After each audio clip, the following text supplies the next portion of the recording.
नमस्कार। यो समाचारमा स्वागत छ। म कुलचन्द्र विष्ट। म दिपेश घिमिरे। सुरु गरौँ अहिलेसम्मका प्रमुख समाचारबाट।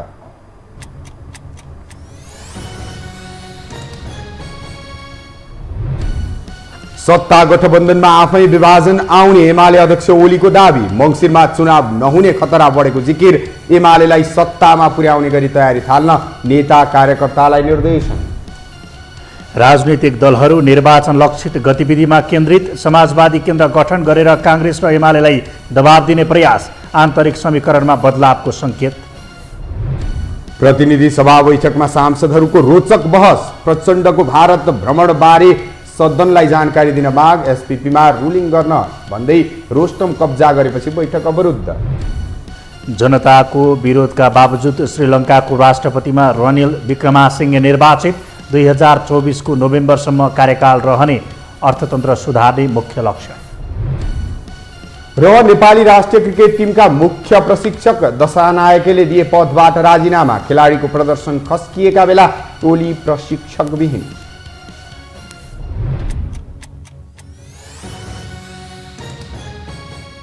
अब समाचार विस्तारमा। प्रमुख प्रतिपक्षी दल नेकपा एमालेका अध्यक्ष केपी शर्मा ओलीले सत्तारूढ गठबन्धनमा आफै फुटाउने दाबी गर्नुभएको छ। अध्यक्ष ओलीले कतिपयले सत्तारूढ गठबन्धन फोडौँ भन्ने गरेको प्रसङ्ग उल्लेख गर्दै त्यो आफै फुटेर जाने बताउनु भएको हो। बुधबार काठमाडौँमा आयोजित पार्टीको बागमती प्रदेश स्तरीय बृहत भेला तथा प्रशिक्षण कार्यक्रममा बोल्दै उहाँले गठबन्धनमा आबद्ध दलहरू सबै स्वार्थी पुँजीवादी बाटोमा हिँडेकाले उनीहरू कहिल्यै एकताबद्ध हुन नसक्ने तर्क समेत गर्नुभयो। सत्तारूढ गठबन्धनलाई देशद्रोहीको संज्ञा दिँदै अध्यक्ष ओलीले उनीहरूको एकतालाई फोड्न चाँदीको तरबार बनाउन आवश्यक नरहेको पनि बताउनु भयो। समयक्रममा गठबन्धन आफै फुट्छ। स्वार्थी पुँजीवादी बाटो हिँडेर कहिल्यै एकताबद्ध हुने सम्भावना हुँदैन। यो स्वार्थको खेल हो। उद्देश्यमा गन्तव्यमा एकता होइन, स्वार्थको एकता हो। ओलीले आगामी प्रदेश सभा र प्रतिनिधि सभा निर्वाचनमा पार्टी ढिक्क भएर अघि बढ्ने समेत बताउनुभयो। ओलीले सत्तारूढ गठबन्धनले प्रतिनिधि सभा र प्रदेश सभाको निर्वाचन मङ्सिरमा हुन नदिने खतरा बढेर गएको आरोप समेत लगाउनुभयो। अध्यक्ष ओलीले सत्तारूढ गठबन्धनले देशलाई बर्बादीको दिशातर्फ धकेल्न खोजेको भन्दै आपत्ति जनाउनु भयो।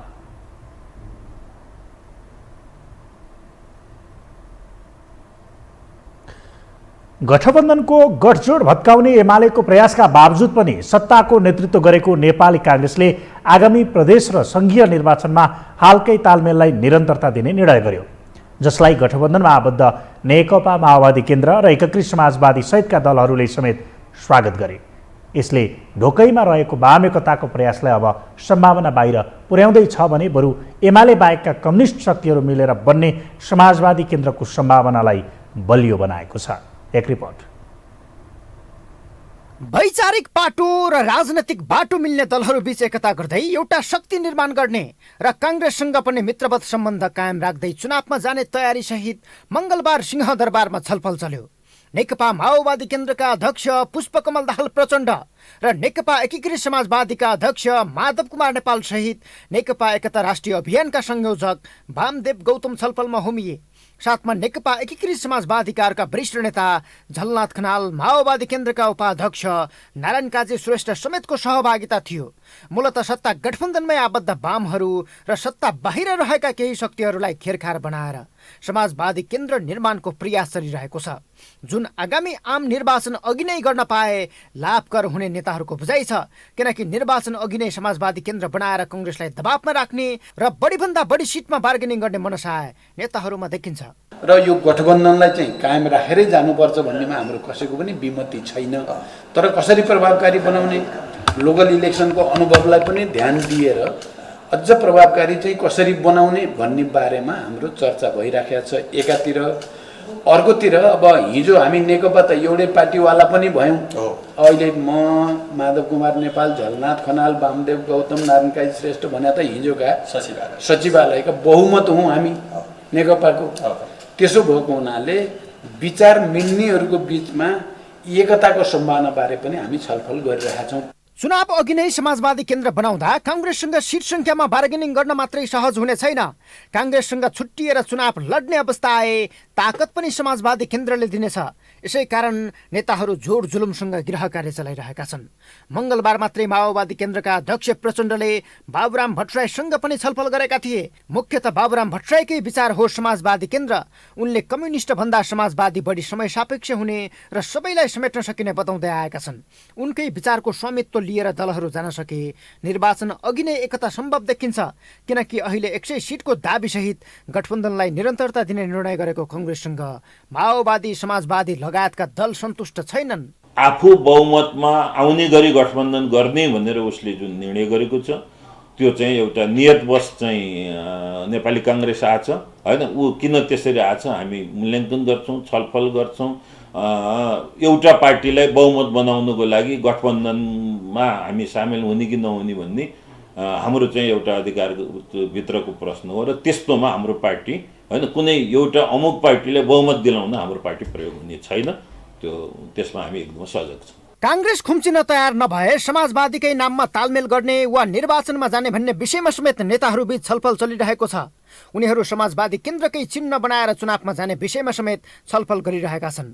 तर यो गृह कार्यमा नेकपा एमालेलाई भने बाहिर राखिएको छ। बरु एकताको प्रयास सुनेका एमाले अध्यक्ष केपी शर्मा ओलीले फुट्नका लागि एकताको प्रयास गरेको भन्दै आलोचना गरेका छन्। आज तपाईँहरूले अखबारहरूमा सञ्चार माध्यमहरूमा सुन्नुभयो होला, एउटा फेरि एकताको एउटा अभियान फेरि अर्को फुट चाहिएको छ नि, अर्को फुटका लागि फेरि एकताको अभियान सुरु। त्यो जुट्नका लागि होइन, अर्को फुटका लागि एकताको अभियान सुरु। तपाईँहरूले सुन्नुभयो होला, स्वार्थी पुँजीवादी बाटो हिँडेर कहिल्यै एकताबद्ध हुने सम्भावना हुँदैन। यो स्वार्थको खेल हो। उनीहरू उद्देश्यमा गन्तव्यमा एकता होइन, स्वार्थको एकता हो। यो कमजोर हुँदै गएको जगले वर्तमान हल्लिएपछि यी दलहरूमा पछिल्लो समय वामपन्थी एकताको विषयले स्थान पाउन थालेको छ।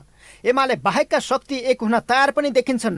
अरू शक्तिलाई पनि सँगै लैजानुपर्ने विषयमा समेत नेताहरूबीच छलफल चलेको छ। तर एमाले भने यस विषयमा इच्छा जाहेर गरेको देखिँदैन, किनकि समाजवादी केन्द्र एमालेलाई धक्का दिन एमाले बाहेकको एकता भएको अर्थमा एमाले जनहरू बुझिरहेका छन्। यद्यपि समाजवादी केन्द्रको निर्माणले अहिले दलहरूबीच देखिएको आन्तरिक समस्यालाई हल गर्ने विश्लेषण समेत भइरहेका छन्। पदाधिकारी चयन लगायतका विषयले माओवादी केन्द्र, मन्त्री फेरबदल लगायतका विषयले समाजवादी र अध्यक्ष द्वयको टकरावले जसपा सङ्कटमा फँसेका छन्। सबैतिरबाट एक्लिएका वामदेव स्पेसको खोजीमा छन्। यी सबै समस्या समाधान गर्ने विकल्प भने समाजवादी केन्द्र नै रहेको विश्लेषण भइरहेका छन्। यो हो टेलिभिजनका लागि क्यामेरामा डिबी मगरका साथमा सन्तोष विके थापा, काठमाडौँ। नेकपा एकीकृत समाजवादीका अध्यक्ष माधव कुमार नेपालले नेपाल कम्युनिस्ट पार्टी नेकपा एमालेका अध्यक्ष केपी शर्मा ओलीले फुटाएको आरोप लगाउनु भएको छ।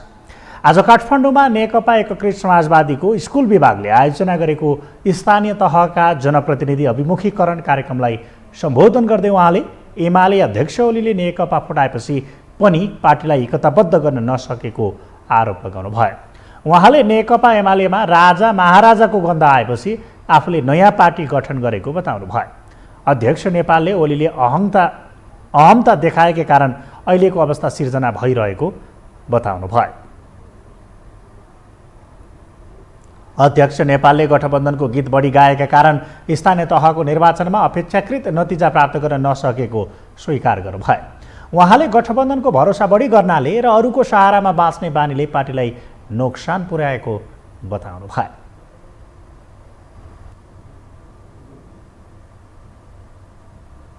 अब बाँकी समाचार।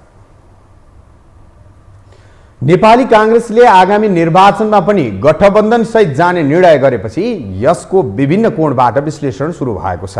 काङ्ग्रेसले गरेको शीघ्र निर्णयले दिन खोजेको सन्देश र असन्तुष्ट पक्षको सहमतिबारे समेत अहिले बहस सुरु भएको छ। तर निर्णय कार्यान्वयन भने काङ्ग्रेसकै लागि समेत त्यति सहज भने देखिँदैन। एक रिपोर्ट। नेपाली काङ्ग्रेसको सोमबार सकिएको केन्द्रीय समिति बैठकले सङ्घीय र प्रदेश चुनावमा पनि वर्तमान गठबन्धन बीच नै चुनावी तालमेल गर्ने निर्णय गरेपछि नयाँ बहस सुरु भएको छ। यही बीचमा निर्णयलाई लिएर आगामी मार्गचित्रबारे विभिन्न अड्कलबाजी सुरु भएका छन्। विशेषतः निर्णयप्रति काङ्ग्रेसको शीघ्रता र गठबन्धनबारे असन्तुष्ट डाक्टर शेखर कोइरालाको मौन सहमतिले गठबन्धन काङ्ग्रेसलाई बढी आवश्यक देखिएको धेरैको बुझाइ छ।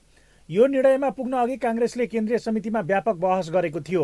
माओवादी अध्यक्ष पुष्पकमल दाहाल प्रचण्ड एक्लै चुनाव नलडी कोही न कोहीसँग गठबन्धनमा जाने पक्का भएकोले उनीहरूलाई नरोके आफैलाई क्षति पुग्ने काङ्ग्रेसका गठबन्धन पक्षधरले ब्रिफिङ गरेका थिए। अर्कातर्फ गत निर्वाचनमा कृष्णप्रसाद सिटौला, शेखर कोइराला, विश्वप्रकाश शर्मा, रामचन्द्र पौडेल, गोपालमान श्रेष्ठ, डाक्टर चन्द्र भण्डारी, विमलेन्द्र निधिको हारले समेत काङ्ग्रेसले गठबन्धनको साथ खोजेको छ। त्यस्तै सुदूरपश्चिममा एनपी साउद, रमेश लेखक, आर्जु देउवा जस्ता प्रभावशाली नेता चुनाव हारेको पनि काङ्ग्रेसले भुलेको छैन। अर्कातर्फ विगतको अनुभवले समेत बहसमा रहेको वाम गठबन्धनको सम्भावना निस्तेज पार्नुपर्ने दबावमा काङ्ग्रेस रहेको छ। फलत तालमेलको सिट बाँडफाँड गर्दा आफ्नो पार्टी मुख्य नेतृत्वमा रहने, गठबन्धनको बलमा काङ्ग्रेसको एकल बहुमत सुनिश्चित गर्ने र चुनावपछि पनि काङ्ग्रेसकै नेतृत्वमा 5 वर्ष स्थिर सरकार दिने बुँदासहित काङ्ग्रेसले यही गठबन्धनलाई अघि बढाउने निर्णय गरेको छ। एक्लै लड्दा माओवादीले बढीमा 8 सिट र नेकपा एकीकृत समाजवादीले 1 र मधेसवादी दलले 15-16 सिट जित्न सक्ने रिपोर्टका बीच काङ्ग्रेसको यो हतारोले उसलाई गठबन्धनको आवश्यकता कति छ प्रश्न पारेको छ। स्थानीय अवस्था र आवश्यकताका आधारमा 5 दलीय गठबन्धनमा सहभागी हुने निर्णय पार्टीले गरेको थियो। यसरी गठबन्धनमा रहेका दलहरूका बीचमा तालमेल गर्दा संविधानको कार्यान्वयन, आर्थिक सामाजिक रूपान्तरण र वैदेशिक सम्बन्ध लगायतका विषयमा न्यूनतम साझा धारणा निर्माण गर्दै आम नेपाली जनतालाई 5 वर्षमा स्थिर सरकार मार्फत जनताको जीवनस्तरमा गुणात्मक सुधार ल्याउने स्पष्ट कार्यक्रमको खाकासहित आम निर्वाचनमा नेपाली काङ्ग्रेस प्रस्तुत हुनुपर्दछ भन्ने ठहर यो बैठक गर्दछ। रिपोर्ट अनुसार काङ्ग्रेस एक्लै चुनाव लड्दा 80 सिट जित्ने अनुमान छ भने एमाले 60 सिटसम्म जित्न सक्ने आकलन छ। गठबन्धन गर्दा पनि 40% अन्य दललाई दिनुपर्ने भएकाले जित्ने सिट 80 देखि 90 नै हुने हो। तर पनि गठबन्धन नै रोज्नुमा प्रचण्डले खोज्न सक्ने नयाँ विकल्प नै मुख्य कारणका रूपमा देखिएको छ। तर निर्णय कार्यान्वयनमा भने त्यति सहज देखिएको छैन। कसै गरे काङ्ग्रेसलाई बहुमत ल्याउन रोक्ने रणनीतिमा रहेको माओवादी र एकीकृत समाजवादीले भागबण्डामा बखेडा झिक्ने निश्चित छ। यता गत निर्वाचनमा आफ्नो क्षेत्रको प्रदेशमा दुवै सिट जितेर पनि आफू हारेको कुरामा शेखर कोइराला पनि सचेत देखिएका छन्। फलत आफूलाई समेत फाइदा पुग्ने अवस्था देखिएपछि उनी गठबन्धनकै पक्षमा देखिएका हुन्। एउटा कम्युनिस्ट घटक माओवादीलाई लिएर अनि अर्को कम्युनिस्टसित त्यो त कस्तो प्रतिस्पर्धा हो भन्न खोजे होला तपाईँले, होइन? अब यो मैले भने नि यो एकदम डिबेटेबल इस्यु हो। यसलाई अब नेपाली काङ्ग्रेसले निर्णय गरेको छ, होइन? तर त्यो निर्णय भोलि कसरी जान्छ त्यो पनि हेर्न बाँकी छ। होइन, तालमेलको पक्ष र विपक्षको कुरा भएन। अब निर्णय गर्दाखेरि त बहुमतको निर्णय त मान्नु पर्यो नि, किन नमान्ने? यसरी अहिले नै चेकपुवामा परेको काङ्ग्रेसको निर्णय कार्यान्वयनमा एकपछि अर्को तगारो देखिने निश्चित छ। गएको निर्वाचनमा 165 सिटमै उम्मेदवारी दिँदा समेत धनराज गुरुङ, गुरुराज घिमिरे जस्ता चर्चित अनुहार नै टिकटबाट वञ्चित भएका थिए, जसको व्यवस्थापन गठबन्धनको भागबण्डाले अझ सकसपूर्ण बनाउने देखिन्छ। त्यस्तै गठबन्धनले शीर्ष नेतृत्वकै व्यवस्थापनमा पनि समस्या पुर्याउने देखिएको छ। चितवनमा मेयरमा प्रचण्ड पुत्रीलाई छोडेको काङ्ग्रेसलाई फेरि प्रचण्ड बोक्न तयार बनाउनु देउवाका लागि फलामको चिउरा चपाउनु सरी देखिन्छ। आफूले टिकट नपाए विद्रोह गर्ने चेतावनी दिएका काङ्ग्रेस नेता तथा पूर्व मन्त्री मोहन बस्नेतको क्षेत्रमा अग्नि सापकोटा के गर्छन्? अनि तनहुमा पुरानै प्रतिस्पर्धी रहेका एकीकृत समाजवादीका किसान श्रेष्ठ र रामचन्द्र पौडेल मध्ये कसलाई टिकट दिने? विगतमा पौडेललाई नै हराएका श्रेष्ठले टिकट नै नपाए चुप बस्लान्? यी प्रश्नहरूको घेराबन्दीमा काङ्ग्रेस र सभापति देउवा पर्ने निश्चित छ। नेपाली काङ्ग्रेसको प्रमुख सचेतकमा चित्रलेखा यादव र सचेतकमा मीन विश्वकर्मा मनोनित हुनुभएको छ। संसदीय दलका नेता शेरबहादुर देउवाले उनीहरूलाई मनोनित गर्नुभएको हो। यसअघि प्रमुख सचेतक रहनुभएका बालकृष्ण खाँड गृहमन्त्रीमा नियुक्त भएपछि सो पद रिक्त थियो। त्यस्तै पुष्पा भुसाल भर्खरै मात्रै प्रतिनिधि सभा उपसभामुखमा नियुक्त भएपछि खाली रहेको सचेतक पदमा विश्वकर्मालाई नियुक्त गरिएको छ।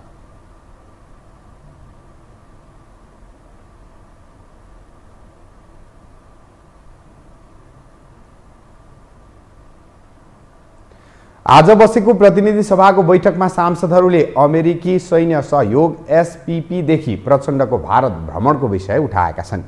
त्यस्तै आजको बैठकमा सभामुख र प्रतिपक्ष दल एमालेका सांसद भीम रावलको घम्साघम्सी पनि रोचक देखियो। एक रिपोर्ट।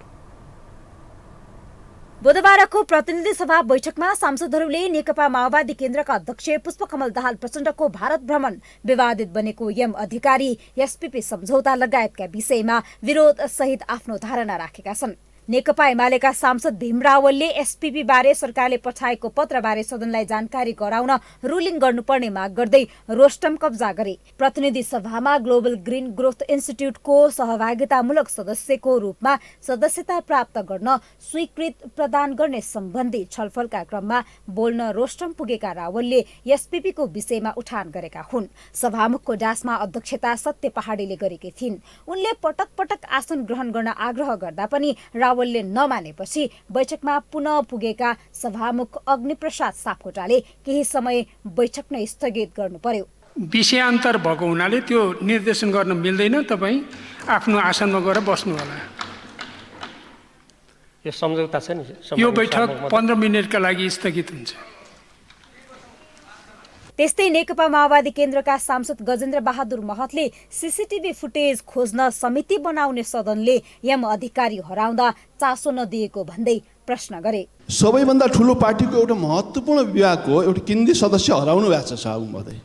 उहाँको खोजी अहिले न सरकार गर्छ न प्रतिपक्ष गर्छ। मैले अनौठै मानिरहेको छु महोदय।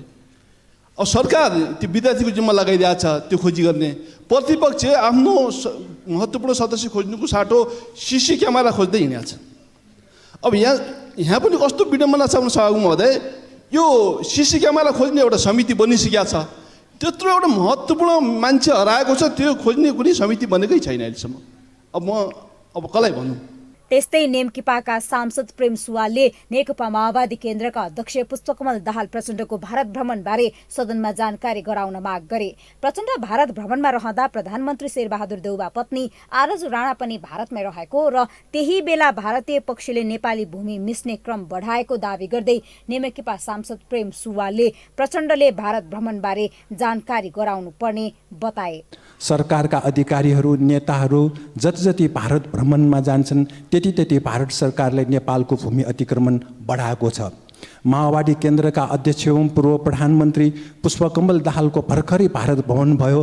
प्रधानमन्त्री पत्नी नेका नेत्री आरजु राणा पनि उतै हुनुहुन्छ। यही बेला नेपाली भूमिमाथि भारत सरकारले मिच्ने काम पनि बढाएको छ। यसबारे माओवादी अध्यक्षज्यूलाई संसदमा बोल्न दिनु जरुरी छ। बुधबार बसेको प्रतिनिधि सभा बैठकमा राष्ट्रिय सभाबाट पारित भएको ज्येष्ठ नागरिक सम्बन्धी पहिलो संशोधन विधेयक सर्वसम्मत पारित गरेको छ। ग्लोबल ग्रीन ग्रोथ इन्स्टिट्युटको सहभागितामूलक सदस्यका रूपमा सदस्यता प्राप्त गर्न स्वीकृति प्रदान सर्वसम्मतले पारित गरेको छ। त्यस्तै अन्तर्राष्ट्रिय सम्बन्ध समितिको वार्षिक प्रतिवेदन 2079, उद्योग तथा वाणिज्य र श्रम तथा उपभोक्ता हित समितिको वार्षिक प्रतिवेदन 2079 पेश भएका छन्। यो टेलिभिजनका लागि निम्लेकी शेर्पा, काठमाडौँ। हामीसँग समाचार बाँकी नै छन्, अहिलेलाई विश्राम।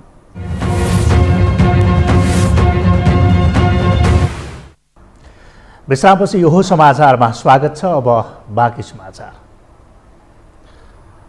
निर्वाचन आयोग नेपालका प्रमुख निर्वाचन आयुक्त दिनेश कुमार थपलियाले संघीयता कार्यान्वयनका लागि स्थानीय तहको निर्वाचन कोसे ढुङ्गा साबित भएको दावी गर्नुभएको छ। आज काठमाडौँमा आयोजित विभिन्न पर्यवेक्षण संस्थाहरूले बुझाएको स्थानीय तह निर्वाचनको प्रतिवेदनमाथि समीक्षा गर्दै प्रमुख निर्वाचन आयुक्त थपलियाले यस्तो बताउनु भएको हो। थपलियाले स्थानीय निर्वाचनले स्थानीय तहमा महिलाको प्रतिनिधित्व र लैङ्गिक एवं समावेशिताको अभ्यास अब मजबुत भएको बताउनु भयो। उहाँले पछिल्लो समय स्थानीय तहप्रति नागरिकको आकर्षण वृद्धि भएको पनि बताउनु भयो।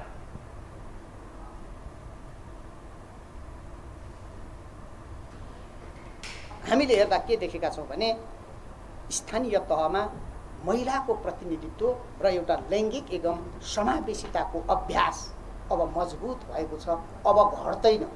यद्यपि हामी कानुन संशोधन गरेर अझै बढाउने प्रक्रियामा छौँ। यही कानुन रह्यो भने पनि अब यही अवस्थामा पनि स्थानीय तहमा महिलाहरूको प्रतिनिधित्व र समावेशी सुनिश्चितता, समावेशी प्रतिनिधित्वको सुनिश्चितताको एउटा अवसर, एउटा श्रृङ्खला यसले तोकेको छ। प्रमुख निर्वाचन आयुक्त थपलियाले पर्यवेक्षण संस्थाहरूले प्रतिवेदनमा जनशक्ति व्यवस्थापनको विषय नआएको बताउनुभयो। उहाँले कतिपय निर्वाचन पर्यवेक्षण संस्थाले बुझाएको प्रतिवेदनमा शब्दकोश नै लज्जित हुने गरेर भाषाको प्रयोग गरेको भन्दै आपत्ति समेत जनाउनु भयो।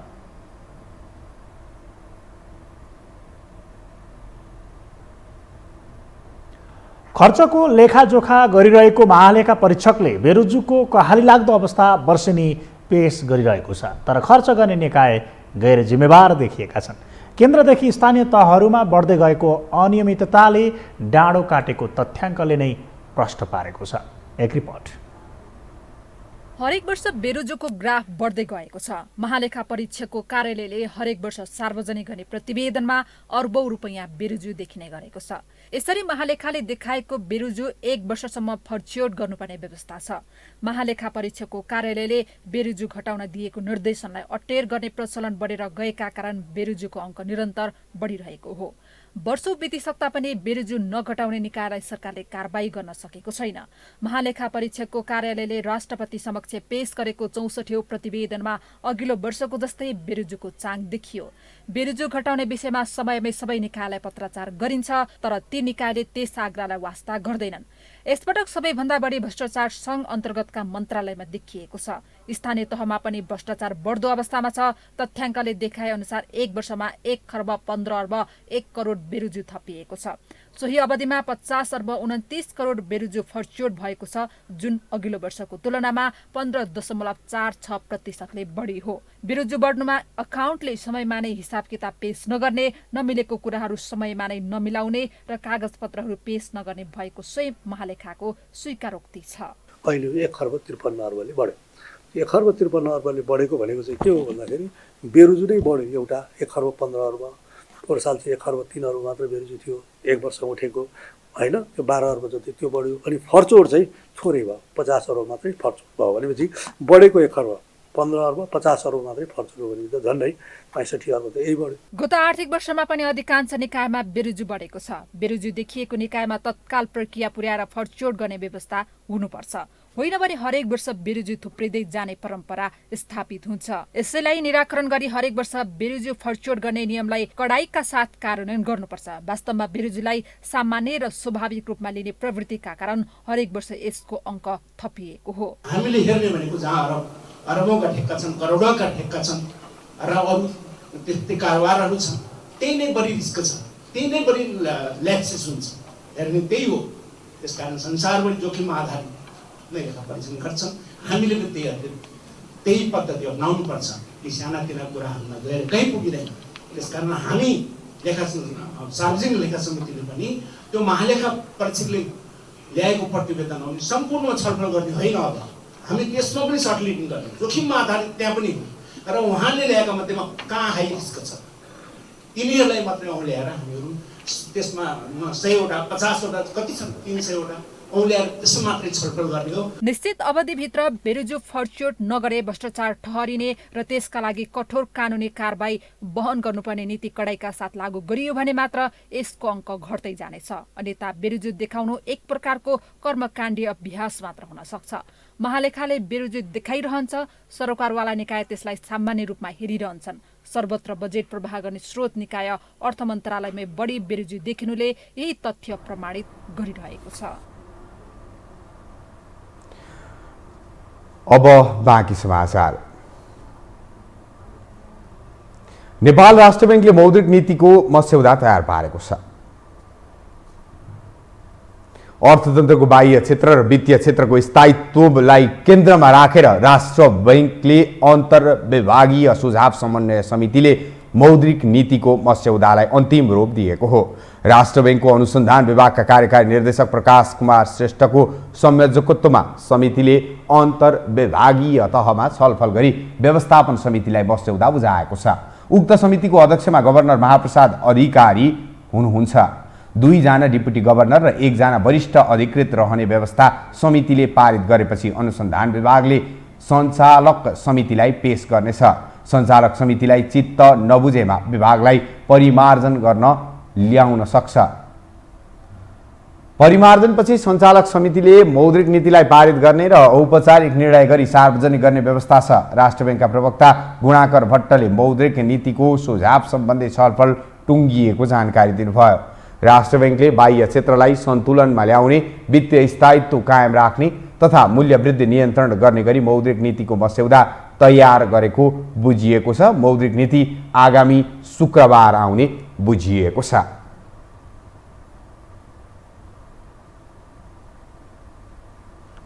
पछिल्लो एक सातादेखि निरन्तर रूपमा वृद्धि भएको नेपाल स्टक एक्सचेन्ज नेप्से परिसूचक आज पनि सामान्य अङ्कले वृद्धि भएको छ। आज नेप्से परिसूचक 4.89 अङ्कले बढेर 2050.59 बिन्दुमा पुगेको हो। आज कारोबारमा आएका 215 कम्पनीको 41,33,000 किता सेयर 1,73,18,18,32,000 रुपियाँ बराबरको खरिद बिक्री भएको छ। बुधबार नेप्से परिसूचक झिनो अङ्कले बढे पनि कारोबार रकममा भने गिरावट आएको छ। मङ्गलबार 2,29 करोडको सेयर कारोबार भएको थियो। बुधबार नेप्सेका 13 उपसमूहमध्ये 8 उपसमूहको परिसूचक बढेको छ भने बाँकी 5 उपसमूहको परिसूचक घटेको छ।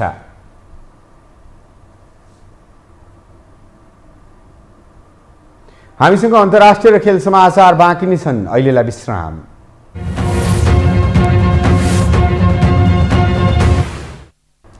विश्रामपछि यो समाचारमा पुनः स्वागत छ। अब पालो अन्तर्राष्ट्रिय समाचारको।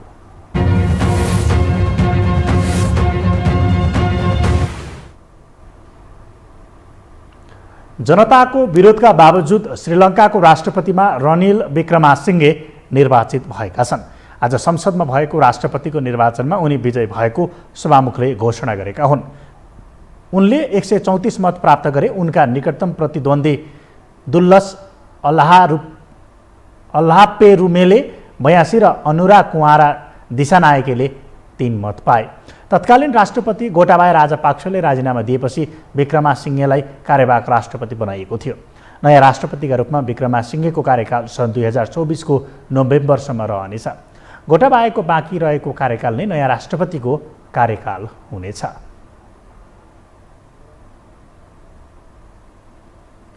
भारतमा राष्ट्रपतीय चुनावी परिणाम भोलि आउँदैछ। सत्तारूढ दल भाजपाको तर्फबाट उम्मेद्वार बनेकी द्रौपदी मुर्मुको जित लगभग निश्चित बनेको छ। उनलाई चुनावी परिणाम अघि नै बधाईको ऐरो लागेको छ। आखिर को हुन् त द्रौपदी मुर्मु? एक रिपोर्ट।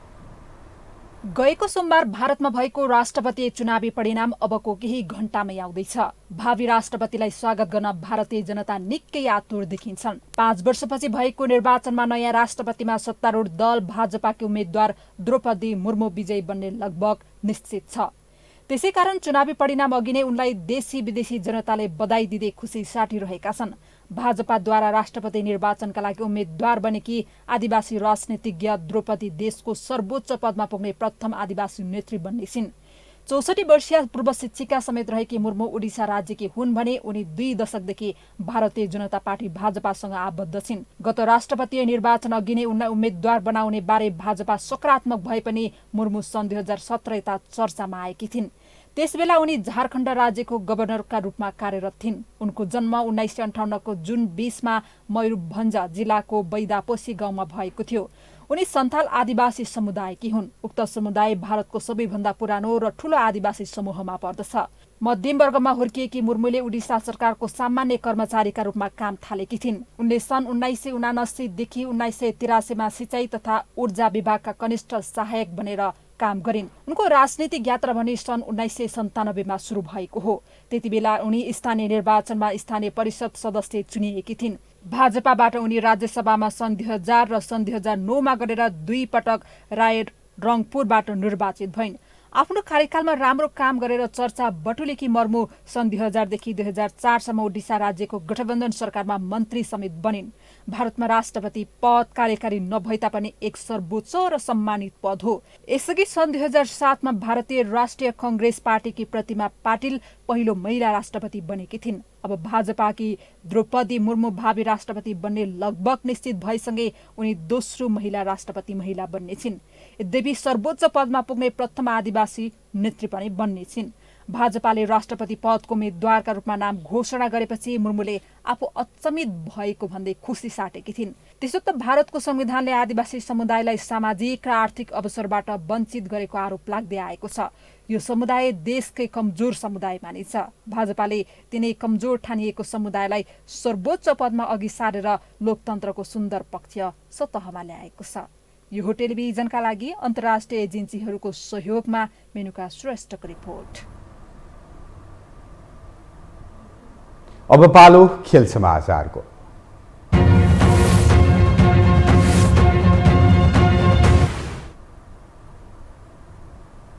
नेपाली राष्ट्रिय क्रिकेट टिमका मुख्य प्रशिक्षक पुबुदु दशानायकेले राजीनामा दिएका छन्। पुबुदीले आज व्यक्तिगत कारण देखाउँदै मुख्य प्रशिक्षक पदबाट राजीनामा दिएका हुन्। यद्यपि उनी राजीनामा लगत्तै क्यानाडाको क्रिकेट टिमको मुख्य प्रशिक्षक बनेका छन्। नेपाल क्रिकेट संज्ञानले पुबुदीले राजीनामा दिएको पुष्टि गरेको छ। दोस्रो पटक नेपाली राष्ट्रिय टिमको मुख्य प्रशिक्षक नियुक्त भएको 8 महिनामै पुबुदुले राजीनामा दिएका हुन्। क्यानले गत मङ्सिरमा खुला छनौटबाट पुबुदुलाई मुख्य प्रशिक्षकमा नियुक्त गरेको थियो। पुबुदुलाई नेपालको एक सफल क्रिकेट प्रशिक्षकको रूपमा लिइन्छ। यसअघि पुबुदु सन् 2011 देखि 2015 सम्म नेपालका मुख्य प्रशिक्षकको रूपमा रहेका थिए। उनकै प्रशिक्षणमा नेपालले पहिलो पटक सन् 2014 मा आइसिसी T20 विश्वकप खेलेको थियो। आज रातिदेखि महिला युरोपेली च्याम्पियनसिपको क्वार्टर फाइनलका खेलहरू सुरु हुँदैछन्। अन्तिम 8 को पहिलो खेलमा आयोजक राष्ट्र इङ्ल्यान्डले स्पेनको सामना गर्दैछ। एक रिपोर्ट।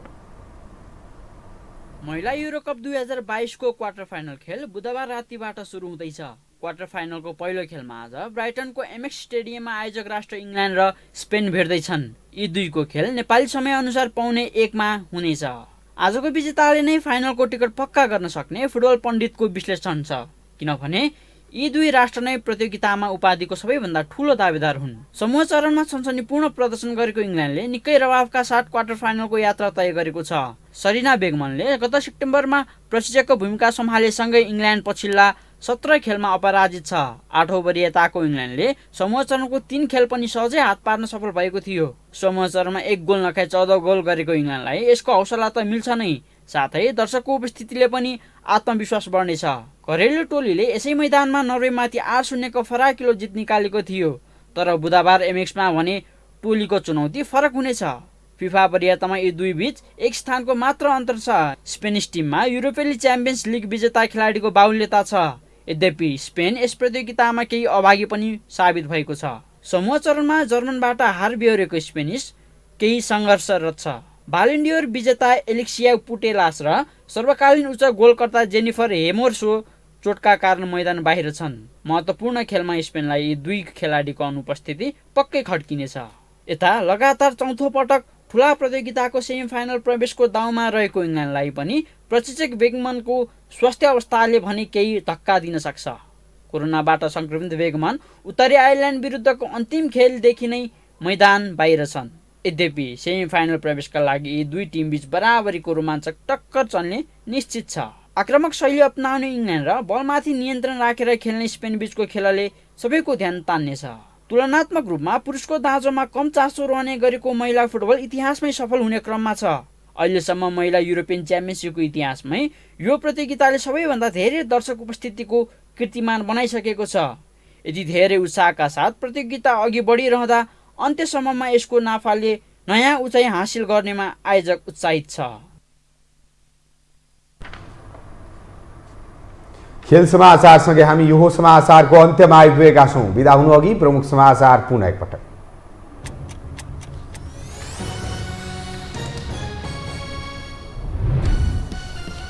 सत्ता गठबन्धनमा आफै विभाजन आउने एमाले अध्यक्ष ओलीको दावी। मङ्सिरमा चुनाव नहुने खतरा बढेको जिकिर। एमालेलाई सत्तामा पुर्याउने गरी तयारी थाल्न नेता कार्यकर्तालाई निर्देशन। राजनीतिक दलहरू निर्वाचन लक्षित गतिविधिमा केन्द्रित समाजवादी केन्द्र गठन गरेर काङ्ग्रेस र एमालेलाई दबाब दिने प्रयास। आन्तरिक समीकरणमा बदलावको सङ्केत। प्रतिनिधि सभा बैठकमा सांसदहरूको रोचक बहस। प्रचण्डको भारत भ्रमणबारे सदनलाई जानकारी दिन माग। एसपीपीमा रुलिङ माग गर्दै रोस्टम कब्जा गरेपछि बैठक अवरुद्ध।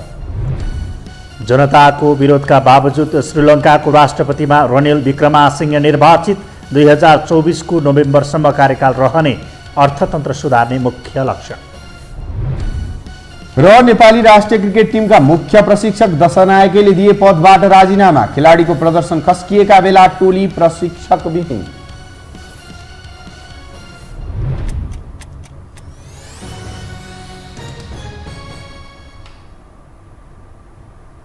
हवस् त यो हो समाचार सकियो। समाचार बुलेटिनका साथै यो हो टेलिभिजनका सम्पूर्ण कार्यक्रम यो हो टेलिभिजन.com, यो हो खबर.com युट्युब र फेसबुकमा पनि पढ्न र हेर्न सक्नुहुनेछ। मोबाइलमा यो हो टिभी एप डाउनलोड गरी हामीलाई प्रत्यक्ष हेर्न सक्नुहुनेछ। तथ्यसहितको निष्पक्ष समाचार तथा मनोरञ्जनका लागि हेर्दै रहनुहोला यो हो टेलिभिजन। नमस्कार।